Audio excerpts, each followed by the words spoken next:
Donc ouais, j'ai quelques adhésions. C'est vrai que chez moi, les Noëls sont tous véganes, c'est la règle. Ça c'est super ça. Ouais, les Noëls, pour moi, ça n'a pas de sens. Sinon, Noël avec du cadavre à table, je ne comprends pas. Donc voilà, c'était apprends-l'eau à laisser. Ils ont pris et puis ils sont ravis. Voilà, donc... et en plus, c'est validé par ma famille antillaise qui mange énormément carné. Voilà, c'est vraiment boudin, le sang. Ah ouais, non, mais c'est clair. Ouais. Pas du tout. C'est vrai que là, si tu as réussi à les convaincre, c'est très bien. Ouais, après, je les convainc pour Noël. Non, mais je dis du moins à Noël, parce qu'à Noël, c'est le moment de... Oui, c'est le pire moment pour les animaux, ça c'est vrai. C'est le moment où ça y va. Ouais, là, c'est vraiment le carnage planétaire, j'ai envie de dire. Sincèrement. Donc voilà.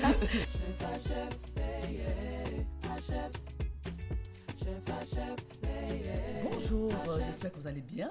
Bienvenue à une nouvelle émission, Chef à Chef, avec Charlotte, oui, mangeuse d'herbes. Voilà, elle va vous expliquer pourquoi, comment, l'aboutissement d'un long chemin, je pense. Elle va vous expliquer tout ça. Vraiment, mais je suis ravie de te recevoir aujourd'hui. Merci, moi aussi. Voilà, merci. Et d'avoir cet échange, parce que moi, je tends vers cette alimentation-là. Ouais, pour vous sentir bien et vraiment donner des conseils aussi aux gens pour que le fait de manger, ce soit un acte civique tout à fait, pour soi-même et pour les autres. Voilà. Donc, à toi, Charlotte. Écoutez, oui, alors je me présente, je m'appelle Charlotte, j'ai bientôt 30 ans et je me suis pour retrouver dans la cuisine par hasard. De métier je suis styliste modéliste et j'ai créé Mangeuse d'herbes après 3 années de véganisme pour tout simplement convaincre ma famille antillaise de s'alimenter autrement. Donc je me suis un peu amusée avec, on va dire, mes skills de styliste photo à faire des très belles photos avec des plats très appétissants pour leur donner envie de découvrir. Ça a oui, c'est ça fonctionné. qui m'a Oui, ça... aussi attiré. Des jolies photos. J'ai vendu le truc, j'ai vraiment vendu le truc. J'ai pas fait 3 pauvres trucs et allez, non, j'ai quand même vendu le truc. Et donc voilà, et en fait, au fur et à mesure, je me suis dit, je vais le poster sur un Insta Food. Et par rapport à ça, j'ai construit cet Instagram pour pouvoir parler de plusieurs sujets qui me tiennent à cœur, notamment le véganisme, la cause animale, mais aussi le mélanger avec l'afroféminisme, donc c'est-à-dire l'antiracisme, la lutte contre le sexisme, contre, en fin de compte, un bon nombre d'oppressions. Donc on va dire que pour moi, la cuisine, c'est un peu un prétexte pour aborder des sujets assez piquants. Des sujets sociétals. Voilà, exactement. Ok.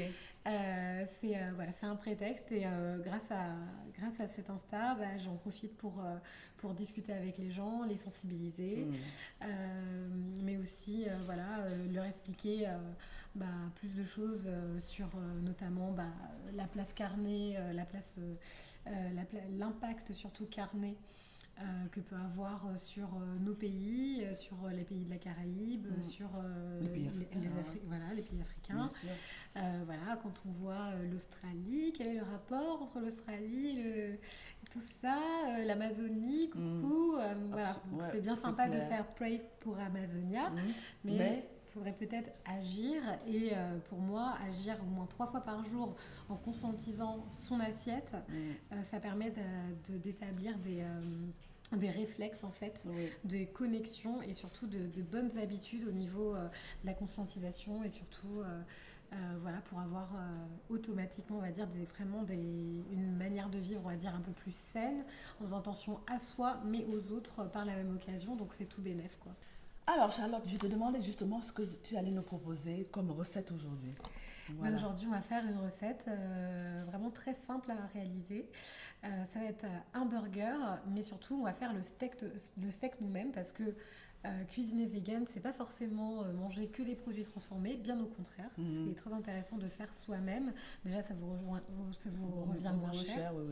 Et en plus, vous savez ce qu'il y a dedans, Vous savez combien vous aimez salé, contrairement aux produits déjà faits qui sont sucrés, salés. Justement, tu touches du doigt un souci parce qu'en général, quand on va au supermarché, on achète sans regarder les étiquettes, s'il vous plaît. Regardez les étiquettes. Le sel, le sucre, les machin et tout. Ouais, les on les dès que vous voyez, enfin, dès qu'il y a une liste non exhaustive d'ingrédients, ça veut dire qu'il y a un problème. Et si vous voulez savoir ce qu'il y a dans votre assiette, lisez les étiquettes, s'il vous plaît. Ouais. Voilà. Si vous voulez être sûr de contrôler ce qu'il y a dans votre assiette, cuisinez à la maison. Cuisinez à la maison, c'est économique, vous savez ce qu'il y a dedans, c'est bon, c'est vraiment frais. C'est convivial. Ouais. Vraiment, on n'est pas fait non plus pour consommer des produits qui périment jamais. On se dit, mais quand est-ce que ça... Le cracking, pour expliquer, pour parler un peu comme américain, c'est des produits transformés, industriels, etc. Franchement, comment dire, retrouvez votre cuisine avec votre famille, les enfants. Très souvent, on me demande, oui, mais voilà, moi, je n'ai pas le temps de cuisiner. Et moi, ce que je réponds à chaque fois, je dis, c'est très grave parce que c'est hyper important de contrôler votre nourriture. C'est votre premier médicament. Absolument. C'est limite votre thérapie. C'est dans ton assiette. Et si vous voulez que je vienne, chef Élise vienne, en présence de Charlotte, vous faire votre menu de la semaine... Exactement. Vous nous appelez, on vient, on fait les courses, on vous explique les petites bases. Et vous allez voir, c'est des choses hyper simples. Comme ça, dans la semaine, tu as des mécanismes à mettre en place et ensuite ça roule tout seul. Voilà. N'hésitez pas à faire appel à nous. Chef Élise de Upgrade et Charlotte de Mangeuse d'herbe. Voilà. Ouais. Je lance un petit message. La bouteille à la mer. Voilà, exactement. Charlotte, alors dis-moi. Donc voilà, ce qu'on va faire, c'est qu'on va faire un steak de lentilles corail. Lentilles corail, est-ce que tout le monde sait ce que c'est lentilles corail? Il faut montrer. Donc les lentilles corail, comme vous pouvez voir, elles ont une couleur. Jolie couleur déjà. Comment ça? Voilà. Quel est l'intérêt? Elles ont les mêmes propriétés que les lentilles. Donc alors là, vous allez avoir le fer, des vitamines, voilà, tout ce qui est protéines. Pour les obsédés des protéines, ne vous inquiétez pas, les protéines, il y en a dans tout. Hein, ça, c'est une légende urbaine. Hein. Le manque de protéines, c'est des légendes urbaines. Voilà, c'est vraiment pas ce dont vous devez vous soucier en priorité quand vous passez vegan. Donc les lentilles corail, l'intérêt, c'est que c'est très très pratique, c'est peu cher et surtout ça cuit beaucoup plus vite que des lentilles normales. Lentilles vertes ou lentilles... voilà. Donc quand on veut faire des trucs express comme ça, c'est parfait. Et en plus, ça a une bonne consistance, ça devient très vite crémeux. Oui, voilà. Et donc pour une sorte de purée, une mousseline. Tout à fait. Donc en fonction de la cuisson, vous pouvez les faire un peu croquantes, vous pouvez aussi les faire un peu plus cuites. Et voilà, donc ça va être les lentilles corail. Et on va coupler ça avec une tonne d'ingrédients, comme vous pouvez voir. Donc des flocons d'avoine que j'aime beaucoup. Ouais. Voilà, j'adore. Donc ça c'est vraiment super. Protéines, c'est aussi c'est très bon aussi pour le transit. Voilà, donc contrairement aux produits transformés ça va ralentir, ça va être super attention, son microbiote. Le microbiote, le métabolisme, là c'est fait pour vous, il n'y a pas de souci. Absolument. Donc bien sûr on va aromatiser ça, donc là c'est une sorte de poudre de colombo mais on va dire avec plus de curry dedans, parce qu'en fait le colombo c'est du curry, hein, c'est juste un mélange d'épices différents, un dosage différent avec parfois plus ou moins du bois d'Inde ou autre, donc là c'est un mélange d'épices. Vous pouvez le faire avec du curry, du colombo. Oui, les épices que vous pouvez le faire avec du teriyaki. Voilà, les épices qui vous plaisent. Voilà. L'idée, c'est de se faire plaisir. Exactement. Et ce qui est intéressant avec cette base, c'est qu'après, vous allez pouvoir jouer avec, vous allez pouvoir vous l'approprier et mettre un peu ce que vous voulez dedans en fonction de vos goûts. Comme on veut. Voilà, c'est ça. C'est hyper flexible. Ok. Pourquoi l'huile de colza? Parce qu'à la base, on dit l'huile d'olive, l'huile de colza, parce que, à mon sens, il faut utiliser différentes huiles. L'huile d'olive, c'est pas forcément... Oui, elle est très bonne, le méditerranéen et tout ça, mais d'autres huiles ont d'autres propriétés. C'est vrai que celle-ci résiste bien à la cuisson, en règle générale, et puis surtout un tout petit peu, sans trop abuser. C'est très bien, surtout elle est neutre en goût, ce qui fait que pour ce qu'on veut faire, c'est-à-dire qu'on veut vraiment garder un maximum de saveurs originelles. Et voilà, mais vous pouvez bien sûr travailler avec d'autres types d'huile. Comme l'huile de pépins de raisin aussi, c'est neutre. Donc tout à fait. On peut aussi cuisiner avec ça. Donc j'ai quelques adhésions. C'est vrai que chez moi, les Noëls sont tous véganes, c'est la règle. Ça c'est super ça. Ouais, les Noëls, pour moi ça n'a pas de sens. Hein. Sinon, Noël... avec du cadavre à table, je comprends pas. Donc voilà, c'était apprends-l'eau à laisser. Ils ont pris et puis ils sont ravis. Voilà, donc... et en plus, c'est validé par ma famille entière qui mange énormément carné. Voilà, c'est vraiment boudin, le sang. Ah ouais, non, mais c'est clair. Ouais. Pas du tout. C'est vrai que là, si tu as réussi à les convaincre, c'est très bien. Ouais, après, je les convainc pour Noël. Non, mais je dis du moins à Noël, parce qu'à Noël, c'est le moment de... Oui, c'est le pire moment pour les animaux, ça c'est vrai. C'est le moment où ça y va. Ouais, là, c'est vraiment le carnage planétaire, j'ai envie de dire. Sincèrement. Donc, voilà. Alors, une fois que les oignons on a un peu sué les oignons avec un peu de matière grasse. C'est ça. Charlotte, tu mets juste un petit peu d'eau pour déglacer un petit peu. C'est ça, un petit peu d'eau. Et là, on va mettre les lentilles. L'anticorail, ouais. Là, tu peux y aller. Ah, j'adore ta couleur. Franchement, c'est très beau. Hein. Attends, ça bouge comme ça. Oui, alors les lentilles corail, il faut bien les laver avant. D'ailleurs, je crois qu'on va mettre un peu d'eau. Oui, mets un peu d'eau pour décoller. Ouais. Oui, tu les as lavées un petit peu avant. Ouais. Tu les as bien lavées. Il faut bien les laver parce qu'à chaque fois les lentilles corail, vraiment, elles perdent vraiment leur pellicule d'amidon. D'accord. Et c'est un peu comme avec le riz, c'est important de les nettoyer parce que déjà, franchement, voilà quoi, au niveau industriel, c'est pas toujours top. D'accord. Surtout si vous prenez en plus en vrac, bon voilà. Et surtout, il y a toujours une petite pellicule blanche qui va sortir. Et si vous voulez pas l'avoir dans votre. Oui, ça fait une sorte de. Oui, voilà, une sorte de mousse. Voilà. Ok. Donc c'est bien de les nettoyer avant. Et puis surtout, en les nettoyant, vous les rendez un peu plus poreuses. D'accord. Donc ce qui fait qu'elles vont beaucoup plus absorber la sauce. Ok, et donc devenir plus crémeuse, un peu comme un risotto quoi. Ok. J'adore la couleur. Voilà. Alors tu as mis du thym, du bois, tu as mis du bois d'Inde. Du bois d'Inde, tu as mis du thym. Voilà, et puis là on va effriter. Voilà. Tiens si tu veux, effriter un petit peu un petit bouillon. Un petit bouillon voilà, de légumes, ça va végétal. Donner. Voilà. Faites attention parce que souvent, même quand c'est écrit bouillon de légumes, il y a des produits animaux dedans. Donc voilà. C'est pour ça que je disais tout à l'heure, lisez les étiquettes. Voilà, exactement. Et soyez un peu plus curieux. Lisez les étiquettes. Et une fois que ça commence à devenir bien orange, on va rajouter donc le curry, colombo, ce que vous voulez. Voilà. Donc ça va apporter. Juste pour dire qu'à partir du moment où tu as mis du bouillon, on est dans la cuisine où il faut pas, le sel, c'est pas forcément très très bon pour la santé. À partir du moment où j'ai mis le bouillon, déjà le bouillon c'est salé. Je goûte. Voilà, vous pouvez en rajouter. On rajoute en fonction de vos goûts, mais bon, c'est pas non plus. Voilà, ça va pas tout changer, mais c'est vrai que c'est bien un peu salé de toute façon pour rappeler un peu le goût du steak, parce que de toute façon tout ça c'est très salé. Mais c'est vrai que un petit peu. Voilà, moi j'aime bien terminer toujours après avec le sel parce que je trouve que parfois c'est vraiment trop salé. Et parfois juste avec les épices ça suffit. Donc voilà. Moi je suis un peu une fanat du piment, donc je rajoute un peu de piment de Cayenne. Oui, voilà, vas-y. Donc là vous voyez ça commence un peu à épaissir. Oui, voilà, ça commence à épaissir. Et voilà, faudra qu'il reste presque plus de jus, mais assez pour que les flocons d'avoine, vous voyez, technique porridge un peu, absorbe. C'est ce que tu disais tout à l'heure, au visuel. Au visuel, voilà. Tu sauras à quel moment est-ce qu'il faut que j'arrête. J'ai pas trop envie de vous donner un temps, parce qu'en vrai, un temps, ça change en fonction du feu que vous avez, absolument. En fonction, voilà, si vous êtes au gaz, aux plaques. Voilà, moi j'aime bien, ma mère me disait toujours, c'est quand ça bouille. Voilà, quand ça bouille, là, ça va réduire, et donc elle me dit, quand c'est comme ça bouille là. Puis elle me disait toujours, passe bien ta cuillère comme ça pour les sucres. Voilà. Les sucres sont là. C'est ça, et c'est là où il y a tout le goût. Quoi. Donc voilà, toujours faire ça, et puis laisser réduire tranquillement. Voilà, moi je vous conseille, dans un torchon propre, vous mettez la crème. Il va falloir la laisser essorer. Et en fait, elle va un petit peu, elle va perdre un peu son eau, et donc il va rester que la crème. D'accord, ok, super. Comme ça, on aura un fromage un peu plus rigide. Vous pouvez aussi le mettre au frais, ça va aider aussi à rendre un peu plus rigide tout ça. Donc, dans le fromage, vous mettez donc, de la ciboulette, si vous voulez de l'échalote, un peu d'ail. Et ensuite, vous voyez, là, c'est par rapport à la texture de la sauce soja.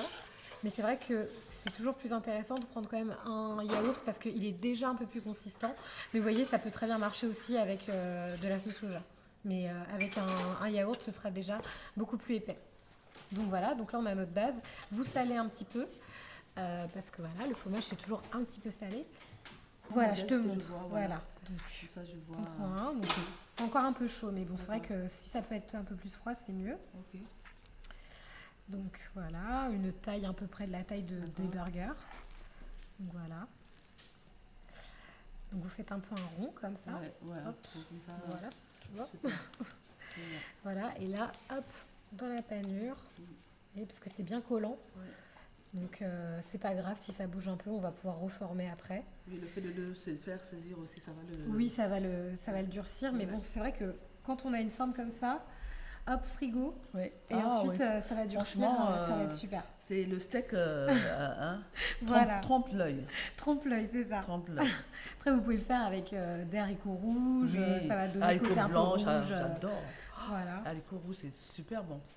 Alors, Charlotte, je vois qu'on a fait des merveilles. Voilà. Maintenant, vous avez des lentilles corail, franchement. Voilà. Donc là, on va pouvoir dresser votre burger. Donc, hop, on prend, après les avoir fait un peu réchauffer, griller un petit peu, c'est toujours plus agréable. Vous allez mettre votre petite sauce fromagère maison. Voilà. Tu l'as bien.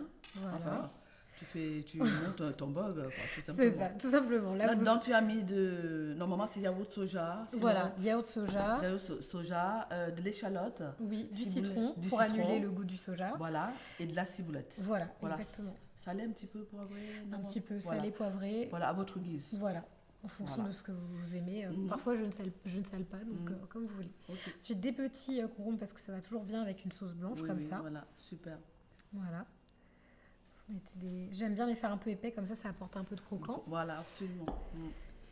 Voilà, ensuite, on va mettre les pickles, comme ça ils ne vont pas trop se casser la figure. Ah ouais, non, ça c'est un truc, j'adore. Et ça ils sont trop beaux tes pickles. Magnifique. Hyper facile à faire. Bah ouais, c'est tout simple, vraiment. Hyper facile à faire. Vous pouvez faire des carottes, vous pouvez faire des radis, vous pouvez faire du chou-fleur. C'est vraiment, ça apporte un croquant. Petite salade, vous mettez ça là, dans 2-3 minutes là. Et super frais, et puis ça tient forever. Exactement. Avec le vinaigre là. Voilà. Notre petite merveille. Donc voilà, le steak qui va remplacer le steak vivant. Maintenant, regardez. C'est magnifique. Très beau. Ça, c'est vraiment vivant, vous voyez. Ça, c'est vraiment vivant. Voilà. C'est très beau. Voilà. Ensuite, on va tartiner un petit peu. Alors, attends, j'avais ça. Voilà, on va tartiner. Donc moi, je mets une sauce barbecue. Vous pouvez mettre du ketchup. Vous pouvez mettre ce qui vous fait plaisir. Encore de la sauce fromagère. Si vous êtes total fromage. Il existe aussi des fromages qui fondent. Vraiment, qui font vraiment la texture cheddar. Les Violife, je vous les conseille. C'est vraiment exactement le même goût. Mais si vous voulez faire un petit peu des sauces maison, vous pouvez prendre une vase de sauce tomate avec du paprika fumé. Ça vous donne le côté barbecue. Voilà, vous pouvez faire plein de trucs maison aussi. Oui, absolument. Voilà, vous savez. Et tes petites tomates. Voilà, des petites tomates, bien sûr. Hop, ça tu veux mettre non, celle-là n'est pas très belle. Non, moi je te laisse finir. Ok, on finit le dressage. Voilà, et un petit peu de roquette pour le goût qui donne pas mal de goût. Hop, en plus, ça va très bien aller avec la sauce barbecue. Voilà. Donc, Charlotte, franchement, avec le résultat que je vois, c'est vraiment superbe. En trompe-l'œil, on dirait vraiment un steak avec... de la viande, mais comme quoi, en fait, on peut continuer à vivre comme d'habitude. Ça ne crée pas non plus énormément de changements. En plus, ça vous fait faire des économies. Oui, ça fait du bien à votre corps. Ça fait du bien à votre corps. Voilà. Vous épargnez des vies. Et en plus de ça, vous voyez, vous savez vraiment ce qu'il y a dedans. Voilà, il n'y a pas d'antibiotiques, il n'y a pas... si vous prenez bio, vous pouvez contrôler les pesticides. Donc voilà, vraiment cuisiner, ça permet d'être vraiment transparent sur son alimentation et de contrôler ce que vous mettez dans votre corps. Ok, très bien. Écoutez, si notre émission vous a plu, n'hésitez pas à commenter, partager, etc. Et voilà, dès que possible, allez sur le site de...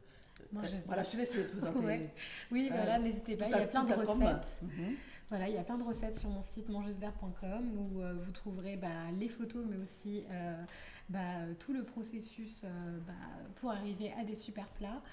Sans vous priver, sans vous contraindre. Il y a du sucré, du salé, des bokits véganes. Voilà, pour ceux qui oui, la prochaine fois, tu viens nous faire des bokits. Des bokits, hein. Ça, c'est comment dire. Des bokits, c'est la base. Voilà, c'est la base. Oui, voilà, c'est ça. Tous les véganes caribéens, afro-descendants viennent me voir comment ça, des bokits véganes. Des bokits véganes. Voilà, donc je peux aussi vous apprendre à faire... des recettes, voilà, comme des steaks, mais aussi le seitan, qui est donc une pratique qui remonte au bouddhisme, et même encore avant, à la naissance du bouddhisme, donc encore avant. Et donc justement, c'est une matière qui permet de pallier à justement l'absence de produits animaux. D'accord. Et donc voilà, je peux vous apprendre à faire tout ça.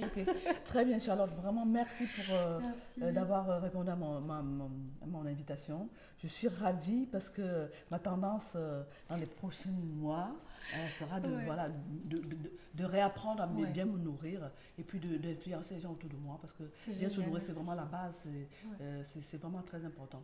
Donc à la fin de l'émission, on mettra en barre la recette pour que les gens puissent aller faire la recette, surtout faites-la déguster, etc. Voilà. Merci. Prenez soin de vous et à bientôt. Au revoir. Au revoir. Chef à chef, chef. Chef à chef, chef. Chef à chef, chef.